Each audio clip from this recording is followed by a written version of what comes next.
Boa noite, meus amados. Coisa bonita louvarmos juntos, né? Eu acho que a melhor coisa que nós fazemos como igreja, a coisa mais coordenada, é o louvor. Não sei se você já parou para pensar nisso. O louvor, a adoração, né, com suas diferenças, né? Achamos às vezes que louvar é cantar, mas na realidade louvar é reconhecer os atributos divinos, né? E a sua atividade, o que ele fez. Nós louvamos quando temos gratidão, louvamos quando falamos para o outro que Jesus fez, o que Deus fez na minha vida, isso é louvor. Agora, quando falamos aquilo que Ele é, aí partimos para a adoração. É um lance diferente, aí outra coisa. E quando fazemos em conjunto, então, é uma delícia. E toca muito a minha fibra mais íntima, fazer isso juntos. Estar com o povo reunido de Deus, independentemente da denominação, independentemente do tamanho da igreja, da faculdade técnica ou não, quando o povo se junta para adorar, para orar, para louvar, gente, é outra coisa. E eu digo mais, quando o povo que não é de Deus louva, as coisas acontecem. Repare que o texto diz isso lá no Antigo Testamento, né? Muito bom. A minha esposa e meu filho estavam acompanhando o nosso outro filho em Tupã, porque a noiva, a namorada, melhor dito, dele, ia fazer uma apresentação hoje. Então, trago o carinho deles para vocês. Antes de começar, deixa eu contar uma coisa. Era 9h05 e eu estava em casa, muito tranquilo, na frente do meu computador, mandando as coisas para o Eric, né? Eu olhei e digo, 9h05! Deu aquele calafrio aí, saí correndo. Digo, menos mal que entre os princípios batistas que vou elencar hoje, não está o chegar no horário no culto, né? Pelo menos, né? Muito bom. Que presente dar para uma congregação? Que presente especificamente eu, poderia dar para uma congregação? Não é todo dia que um grupo de pessoas faz aniversário. Isso tem que ficar bem nítido para nós. Eu também estou de aniversário agora. Enquanto eu estava preparando essa mensagem, eu lembrei que em 1989, no final de 1989, estava recebendo uma plena convicção de chamado ao Ministério da Palavra. Isso foi no finalzinho de 89, não sei precisar o dia. No ano seguinte, eu fui para um retiro de vocacionados, no ano 90, no final do ano 90. E no início de 91, eu iniciei meu seminário de 4 anos. Então, que presente dar para uma congregação? Unidos por uma mesma visão, uma congregação vai se desenvolvendo e os anos vão se acumulando. Assim como na vida pessoal, é de se esperar que essa experiência traga sabedoria. E essa sabedoria traga um peso de identidade local para a congregação. Eu estou usando a palavra congregação aqui, eu faço com muito carinho, muito respeito. Não é como se fosse uma coisa inferior, não. Muito pelo contrário, somos congregacionalistas na essência, né? Num tempo de universalidade eletrônica, de uma pretensa sabedoria coletiva manifestada pelas redes sociais, uma igreja local identificada com seu bairro e sua cidade tem fartos motivos para se sentir orgulhosa. Sentir orgulhosa pelo caminho andado. Não é pouca coisa e não é de qualquer jeito. Então, recebam o meu afago, o interesse pela congregação que vocês têm, que vocês formam, o interesse que vocês têm pelo bairro em que vocês estão, são marcas elogiáveis numa igreja local. Então receba meu abraço, bem apertado, meu carinho, meu sinal de respeito, é uma coisa que se sente quando você está aqui dentro. Mas, sendo pregador, preciso tentar elaborar uma reflexão que não apenas afague a congregação, mas que a alavanque para os desafios que ainda lhe esperam. Tem que ser alguma coisa que, lançando mão do mais sagrado de uma congregação batista, e eu não vou perguntar o que é, porque vocês já sabem que é a Escritura, também lhe sirva de ponto de apoio para esses desafios nesta sociedade. Não pode ser apenas uma repetição de velhos conceitos ou de registros históricos, não porque eles sejam inválidos, mas pelo fato de que, por serem muito conhecidos, não mais se pensam como soluções possíveis para a realidade em que vivemos. Termos como redenção, justificação, santificação, com sua precisão e seu conteúdo, são deixados de lado, não por errôneos, mas porque são termos que os nossos possíveis ouvintes nesta sociedade não mais almejam pelas respostas aos problemas que estes termos atendem. Isso porque entendo que esta sociedade está muito ocupada com entretenimentos de coisas periféricas da vida. O pão e circo nunca foi mais vigente. Na mesma linha, na minha opinião, parece-me inútil tentar falar da herança batista e seus princípios. Por exemplo, eu entendo que arriscaria. Aqui embaixo tem um detalhe muito interessante, né? A última vez que eu preguei com um aniversário de uma igreja batista, até o pastor parecia que estava dormindo, tá? Então é por isso que eu vou lá. Na mesma linha, me parece inútil tentar falar da herança batista e seus princípios. Por exemplo, entendo que arriscaria perder meus ouvintes falando sobre como lutamos na Inglaterra, 1689, interessante, 300 anos de lá para a formação da terceira igreja, 300 anos, etc. Essa é minha cabeça cabalística, vai para qualquer lado, né? Mas, brincadeiras à parte, eu acho que talvez perderia o tempo, né? Arriscaria perder os meus ouvintes, falando de como lutamos na Inglaterra pela liberdade pessoal, ou pela centralidade da Bíblia, ou pela liberdade de consciência, ou a universalidade do sacerdócio de todo crente, ou a falta de distinção entre ato administrativo e culto, ou a autonomia de cada congregação, ou a separação da igreja e do Estado. De quebra, por se alguém não sabia, esses são os princípios batistas, tá? Novamente, não porque esses assuntos não sejam importantes ou relevantes, mas porque soam como antigos ou ultrapassados, ou talvez desnecessários. Também não é o caso de discorrer sobre a necessidade e a inutilidade da escola bíblica. A inutilidade porque ela passa apenas conhecimento e não é um substituto válido do discipulado. E a necessidade porque o conhecimento que ela traz é tremendamente necessário no discipulado. Isto é, no andar diário dos discípulos de Jesus na terceira Batista de Prudente. Então, qual caminho escolher?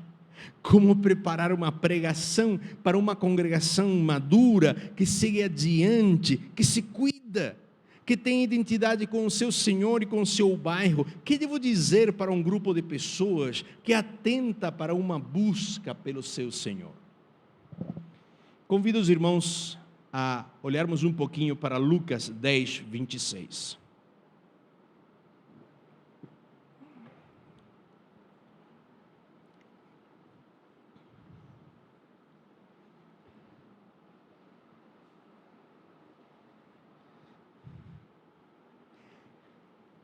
Uma brincadeira, tá? Jesús replicó, ¿qué está escrito en la ley? ¿Cómo la interpretas tú? Essa Bíblia presente da minha mãe está em espanhol. Muito bom. Perguntou-lhe Jesus, ¿qué está escrito na lei? Como lês tu? Como você está lendo? E esse é o título da minha mensagem para você, para cada um de você, para os pastores que nos estão visitando, para as igrejas que eles representam. Como você está lendo? Como lês tu? Vamos focar apenas nessa frase, como lês tu? 3 palavrinhas, vamos colocar a lupa em cima dessas. Essas 3 palavras podem fazer uma diferença na sua vida nesta noite. E é por isso que eu demando a sua atenção apenas nela, por alguns minutos. No centro da frase encontramos o verbo ler. Ler trata-se da ação de decifrar o conteúdo de algo escrito por saber reunir as letras e os sinais gráficos. Hoje, quase qualquer pessoa sabe ler, mas nem sempre foi assim. Se olharmos para o tempo de Shakespeare, que viveu entre 1554 e 1616, vemos que o número de pessoas que conseguia ler era de apenas uma em cada 3 homens. E se vamos para as mulheres, era apenas uma mulher numa dezena de mulheres. Se olharmos a situação no Brasil, alguns anos depois, em 1759, quando os padres jesuítas são expulsos, do nosso país, entre as tarefas que os jesuítas tinham era a de fundar colégios, promover a educação, tudo aquilo lá. Muito bom. 1759 são expulsos. Naquela época, apenas 1 em cada 1000 pessoas, 1 em cada 1000 era alfabetizado. É para 1890 que o Brasil começa a mudar o método e se preocupa com ensinar a escrever como tal. Parece que não tem nada a ver, né? Mas tem muito a ver. Ou seja, não era apenas com a caligrafia, com a forma de fazer a letra, que ficasse bonita. Não era apenas isso. Mas sim com a coisa escrita. Se nós olharmos para uma obra brasileira muito conhecida, Dom Casmurro, ela foi escrita em 1899, ou seja, vamos arredondar os números, 1900, para entender o abismo que existe. E isso nos dá uma noção da brecha cultural que nós temos entre o Brasil de 1900 e a Inglaterra de 1600. 300 anos de brecha. Como muito 1 para 3, que já é pouco, na Inglaterra, e 1 para 1000 aqui no Brasil. Então, repare que quando falamos em ler, não falamos em entender, falamos apenas em conseguir reunir com algum sentido os símbolos de uma forma tal que a pessoa pudesse minimamente receber comunicação. Já escrever, como para esta pessoa produzir por si mesma informação, não era tão almejado assim, não. Agora, 1600, 1900 está muito longe, né? Se olharmos para a situação do Brasil hoje, 66% dos alunos terminam o 9º ano sem aprender o mínimo necessário da língua portuguesa. Esse problema se estende até o ensino superior, onde estimativas indicam que 50% dos alunos, dos estudantes do ensino superior são analfabetos funcionais. Isso de por si já é um escândalo, um descalabro. E aí a pergunta está pairando o ar, tem que parar. Como tu lês? Vou deixar isso de molho um pouquinho. Vamos conversar da escola bíblica. Então, vamos fazer um lembrete. A escola bíblica se inicia na Inglaterra, justamente com o propósito de capacitar as pessoas com a grandiosa ferramenta da leitura e sua irmã escrita. A origem e propósito original da escola bíblica não é espiritual, e sim social, para surpresa de muitos. Mas vale dizer que não há forma de separarmos espiritual do social. Parece que nós temos uma neura com isso. Não, agora vamos para o culto. Imposta a voz. Fica reto. Mas vale dizer que não há forma. Não existe uma possibilidade. Perceba, para um exemplo muito rápido, para lhe fazer entender de que ponto que eu estou vendo, como que eu estou lendo isto, né? Perceba que a população que menos tem acesso à leitura e, por conseguinte, ao conhecimento formal, é a mais fácil de ser manipulada. Eu não estou falando que uma pessoa que não tem leitura ou não tem conhecimento formal não tem sabedoria de vida. Isso é outra coisa, é motivo para uma outra pregação. Eu estou falando que é mais facilmente manipulável. A fake news floresce onde? No desconhecimento. E a manipulação, na minha linha de pensamento, é a antítese do amor. A manipulação, ela é contrária ao amor. Não é mais ou menos. Não, ela é contrária. Sendo Deus amor, logo se segue que Ele não quer deixar a sua criação no escuro. De aí que concluímos que aqueles que querem deixar a população sem conhecimento são, sim, uma manifestação social de uma influência espiritual prejudicial e contrária aos propósitos divinos. Entende como não há separação entre coisa espiritual e coisa social?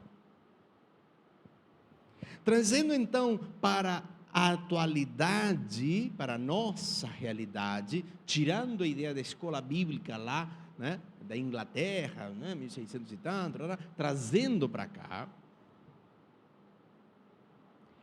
essa origem tão prática da escola bíblica tem que achar seu cauce, tem que achar sua saída de água, em estender-nos, nós, os que gostamos da escola bíblica, a outras necessidades sociais da nossa época para ajudar a sociedade em que vivemos. Eu não vou me estender aqui, vou deixar isso como ponto de reflexão. Mas nós precisamos, como denominação, uma mudança no paradigma que nos leve justamente a voltar ao velho paradigma, né? De ajudar a sociedade a se valer melhor no dia a dia. Mas voltemos ao assunto da leitura. Como era no primeiro século? Como era no tempo em que esta frase que nós acabamos de ler esteve nos lábios do nosso Senhor e o seu interlocutor a ouviu? Como o verbo ler foi ouvido e por quem? Se a capacidade de ler era tão absurdamente baixa, 1600 anos depois de Jesus, não é de se pensar que fosse menor no tempo de Jesus? Acontece que Jesus era judeu e estava falando para outro judeu. Em média, alguns estimam que pelo menos a metade da população judia sabia ler e escrever. Aos que projetam os números da comunidade rural do início do século XX, para dizer que isso que acontecia lá na Palestina no primeiro século. Então diz, apenas 3% da população, 3 em cada 100 pessoas sabia ler e escrever. Mas não, isso se contradiz muito com alguns registros históricos. Por exemplo, no ano 64, nós temos registros de um professor a cada 25 crianças. Que são professores na escola pública sabem que isso seria uma delícia. Um para cada 25, opa, ótimo. Às vezes aulas com 40, 50 e mais alunos, né? Não dá tempo, né? Eles, um para cada 25. Então o povo judeu levava a sério a alfabetização. Então podemos concordar com os historiadores mais conservadores e afirmar que pelo menos 50% da população sabia ler e escrever. O próprio Jesus, que era filho de um carpinteiro, construtor, era alfabetizado. nós encontramos ele lendo a Torá. Ele se para ler a Torá e depois senta-se para fazer a interpretação, como bom judeu. E depois, não encontramos ele escrevendo no chão? Então ele era alfabetizado também. Então vamos ver um pouquinho esse como lês tu. Não pode ser interpretado como, afinal de contas, como é possível que você leia? Não cabe essa interpretação. Já que quem falava com Jesus não era uma pessoa comum, que se encaixaria naqueles 50%, então cabe que talvez não pudesse ler, mas era um mestre da lei, alguém treinado. Era habitual a leitura e a interpretação da leitura. Devemos interpretar essa frase como sendo assim: como interpretas o que lês? Ou seja, qual é o significado daquilo que você mesmo está lendo? Você está lendo, mas qual é o significado que dá a essa leitura? De fato, se nós pegarmos, eu acho que a maior parte das traduções da Bíblia que nós temos ali, por exemplo, a Almeida Revista Atualizada ou a King James Atualizada, vai trazer assim: como que você interpreta o que está lendo? Essa frase, como tu lês, e essa palavrinha, ler, está usada apenas 2 vezes no Novo Testamento e apenas por Lucas, o médico. Uma vez aqui em Lucas 10, 26, e outra vez em Atos 8:30. Em Atos 8:30, Lucas nos mostra Felipe correndo ao encontro do oficial de Candace, perguntando: você entende o que está lendo? Vamos ali. Então Felipe correu para a carruagem, ouviu o homem lendo o profeta Isaías e lhe perguntou: compreendes o que estás lendo? Agora, quando olhamos em Lucas, aqui no Evangelho, vemos esse verbo usado por Jesus com uma carga similar. Em que forma você entende o que está lendo? Esse é o sentido, o melhor sentido para esta frase. Como tu lês? Ou seja, como que você está entendendo? Com tudo que você tem, com toda a sua experiência, como que você lê?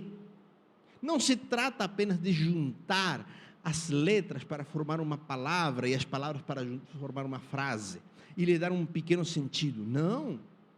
Como tu estás lendo? Com a tua experiência de vida, com a tua expectativa. Você, eu, como que você lê? Não temos tempo para alongarmos no contexto, mas basta apenas refrescar nossa memória, dizendo que este advogado, o erudito da lei, quis pregar uma peça em Jesus. Vamos ler o texto inteiro. Certa vez um advogado da lei levantou-se com o propósito de submeter Jesus à prova e lhe indagou: mestre, o que preciso fazer para herdar a vida eterna? Ao que Jesus lhe propôs: o que está escrito na lei? Como é a tua interpretação? E ele replicou: amarás o Senhor teu Deus de todo o teu coração e de toda a tua alma, de todas as tuas forças e com toda a tua capacidade intelectual. Eu amei essa tradução, achei lindo. E amarás o teu próximo como a ti mesmo. Então Jesus lhe respondeu: respondeste corretamente, faz isto e viverás. Ótimo, mestre judeu. Terminou o assunto, né? Ele, no entanto, insistindo em justificar-se, ou seja, ele tinha entendido muito bem do que se tratava, mas não estava disposto a acessar essa verdade. Ele tinha entendido muito bem. Ele insiste em justificar-se. Mas quem é o meu próximo? Eu não entendo. Isso dá pé a que Jesus, fale aquela parábola do bom samaritano que todo mundo conhece, mas que faríamos muito bem em ler, porque achamos que o samaritano é o cara que está atendido lá na rua, mas não é, ao contrário, Tudo bem. O que nós fazemos com essa pergunta? Por que essa pergunta é tão importante? Quantas vezes na vida você ouviu uma pregação sobre como lês tu? O que fazer com isto? Qual que é a utilidade? O que o nosso Senhor está fazendo é, em primeiro lugar, e aqui já estamos indo para o final, colocando a responsabilidade da interpretação nos ombros do seu interlocutor. A primeira coisa que Jesus faz é como que você está lendo? Você. Eu tenho a minha leitura. Como que você lê? Ninguém mais do que a própria pessoa é capaz de nos dizer como ele está interpretando a sua leitura. Todo o restante é apenas uma projeção do que nós achamos que o outro está achando. Mas apenas quando a pergunta é direta, é que nós sabemos o que o outro pensa. Como tu lês? Como tu interpretas este texto? E precisamos distinguir. É no como e não no que reside o problema. Há uma diferença muito grande entre a coisa lida e como você lê. Por exemplo, me ouça bem no exemplo, por favor.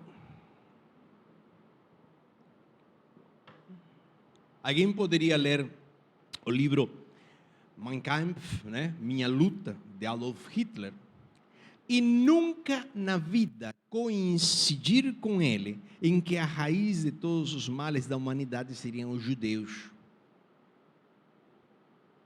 Você pode ler Mein Kampf tranquilamente, e não por isso aquilo de alguma forma fazer você concordar com aquilo. Aliás, é um nojo aquilo, mas tudo bem. Então, o que, isto é, a coisa lida, nunca é o problema, mas sim o como. O como você lê. A coisa lida não é o problema. Por exemplo, este exemplo que nós estamos vendo, ele é igual ao contrário que eu acabo de colocar. O que esta pessoa estava lendo era o quê? A Escritura, o equivalente do nosso Antigo Testamento. E esse não era o problema, e sim como que a pessoa estava lendo. Como? Então me conte, me diga como. A partir disso é que você pode analisar qual a atitude que ele teria para consigo mesmo e para com seu próximo. Interessante isso, né? Não é um afastamento intelectual da realidade. A leitura, muito pelo contrário, nos pode colocar de frente com os problemas sociais do momento, com o problema do meu próximo, não está distante. São dois seres. O advogado que estava querendo pregar uma peça em Jesus, e o próximo, são dois seres que, segundo o nosso Mestre Jesus Cristo, não são tão distantes entre si. Ao final das contas, somos apenas uma única raça, a humana. Respondemos solidariamente um com o outro. Então, em segundo lugar, a atitude de Jesus nos deveria levar a mudar o nosso jeito de ensinar ou partilhar o que sabemos sobre a Escritura. Se bem há momentos como este que estamos vivendo nesta hora, neste momento, em que há uma pessoa que fala, os demais ouvem, tem que haver, está certinho, né? Na realidade, devemos ter momentos em que qualquer um pode dizer o que realmente pensa sobre o que está sendo ensinado. Não é preciso acertar, é preciso dissertar. Não é preciso ser certinho, corretinho em tudo que se diz.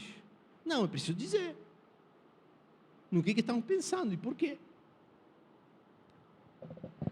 Ao final das contas, e sem querer ser chato, a identidade batista, a liberdade de consciência, é um princípio, muito caro para nós. É a partir dessa liberdade, a liberdade de consciência, que pode ser construída a necessidade da liberdade de expressão. Essa liberdade de expressão que acha seu limite no direito alheio de expressar também as suas ideias. É no cerne da liberdade de expressão que o como lês tu encontra a sua maior e mais profunda aplicação. Não no conceito de dizer qualquer coisa, ao final de contas sou livre para falar qualquer coisa, livre da expressão. Não! Mas no conceito da aceitação do outro, como diferente, mas não tão distinto. Diferente, mas não tão distinto ou distante. Então, de forma mansinha e quase silenciosa, acabamos desembarcando na identidade batista e a sua razão. O como você lê acaba sendo a mola propulsora das liberdades pessoais e de consciência tão seriamente ameaçadas nos últimos anos no nosso continente. Também é ela o despojo na guerra espiritual que vem sendo travada, já que o iluminismo não é a nossa luz, mas sim a luz de Cristo. E em Jesus, o Cristo, que encontramos este maravilhoso exemplo de aceitação do diferente, que não é tão distinto. A livre interpretação da realidade em que vivemos não é um fruto dos movimentos humanistas, mas sim o ponto de apoio em que o próprio Jesus aplicava a sua maior força: fazer o outro pensar. Fazer o outro pensar. É no como você lê, e agora sim, mais 3 minutinhos e termino, é no como você lê que redescobrimos o princípio da centralidade da Bíblia, que tão caro nos é como membros de uma comunidade batista, já que a leitura da Bíblia e a sua interpretação comunitária, em contraposição à interpretação padronizada, hierárquica, imposta, né? É nessa leitura, nessa interpretação comunitária, que nossos antepassados acharam razão suficiente para lutar até a morte, se fosse preciso. E isso aqui não é força de expressão, é uma literalidade. Leve o nome com muito orgulho, porque temos esse sangue na nossa história.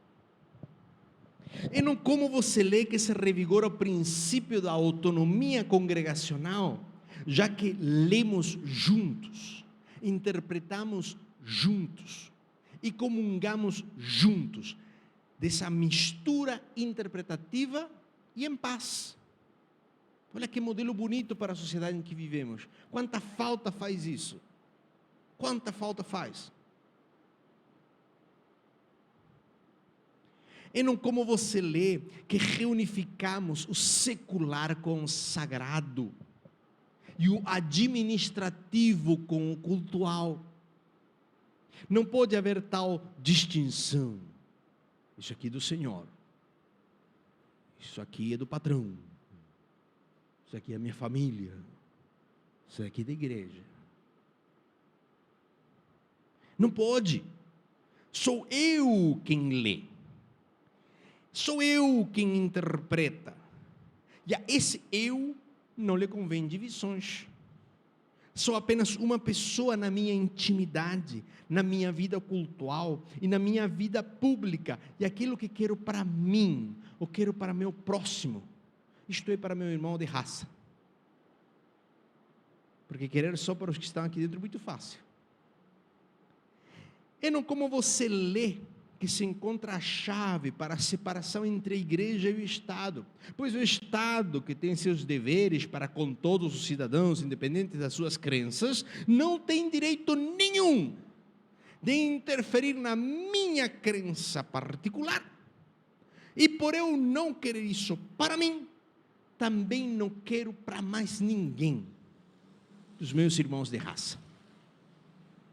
Igreja é uma coisa, Estado é outra, mesmo que não tem separação para mim, entre uma coisa e outra. Não vou impor o que eu acredito para os outros. Isso é uma falta do que fazer. E não como você lê que o discipulador se coloca em pé de igualdade com seu co-discípulo.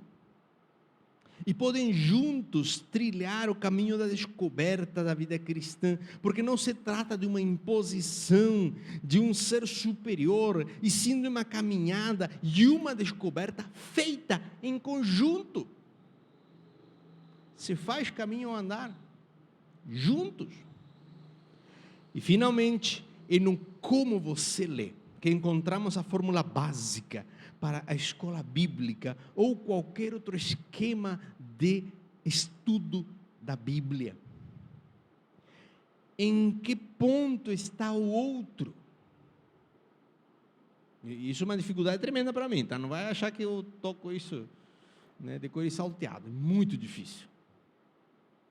E essa é uma das razões pelas quais eu escrevi a mensagem, porque eu, de repente, eu nado. Então, qual que é a situação que o outro está? Qual que é a capacidade de compreensão do outro? Como que ele está interpretando? Quais suas lutas? Quais são os seus afetos? Qual que é o efeito do que está sendo lido em conjunto? Qual o seu olhar sobre o mundo? Até que ponto o olhar do Messias invadiu o mundo íntimo do meu irmão? Tudo isso se resume, se condensa em como você lê? Qual que é a sua interpretação? Qual que é a sua ideia? Qual que é a sua opinião? Eu quero ouvi-la. Alguns acham que isso é moderno, que isso é do humanismo, que é pós-iluminismo. Não. Jesus diz, eu quero ouvir a sua opinião. Eu quero ouvir o seu pensamento. É velho, e como tantas coisas foi roubado da gente. Então, meu apelo nesta noite, e com essa frase termino: imitemos nosso mestre. Repara, por exemplo, não interessa se você tem 15 anos ou tem 95. Não custa nada, não machuca ninguém perguntar: como que você está pensando nisso, meu filho? Ou meu filho, minha avó, sei lá, que corresponda no exemplo da idade. Como que você está lendo? Como que você está interpretando? Como você está? Me conte. Custa nada. Traz um benefício tremendo, porque a outra pessoa consegue dar vazão ao que está pensando. E às vezes apenas de falar, ele já se autocorrige, porque é a mágica da fala, né? Quantos de nós não temos tido autodescobertas apenas por falar em voz alta o que pensamos? De repente, não fez.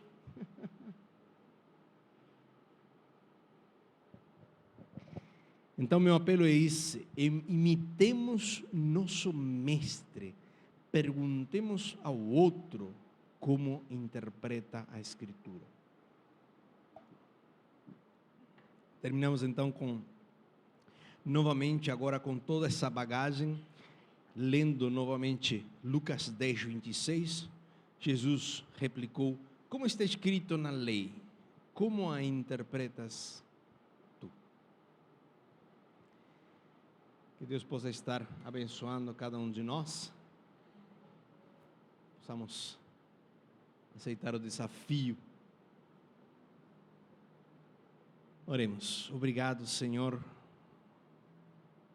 pela Tua palavra escrita, que de uma forma tão simples nos coloca um desafio tão maravilhoso, como é de ouvir o outro, de dar pé ao que o outro precisa falar, precisa dizer. No momento tão politizado, tão dividido, tão longe da união em Cristo, tão distante, tão cheio de ódio, ter coragem para aceitar, para amar o outro, às vezes é complicado. Mas entendemos que essa é a Tua marca em nós.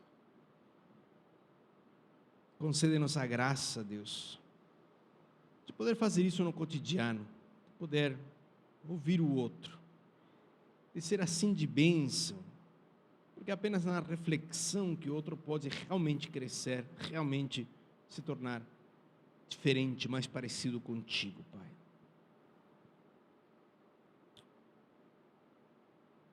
Oramos, Deus, pedindo a Tua misericórdia sobre nós, e confessando nossa necessidade da Tua pessoa, da Tua presença, da Tua inspiração, do Teu alento na vida de cada um de nós. No nome de Jesus, Senhor, nós oramos. Amém.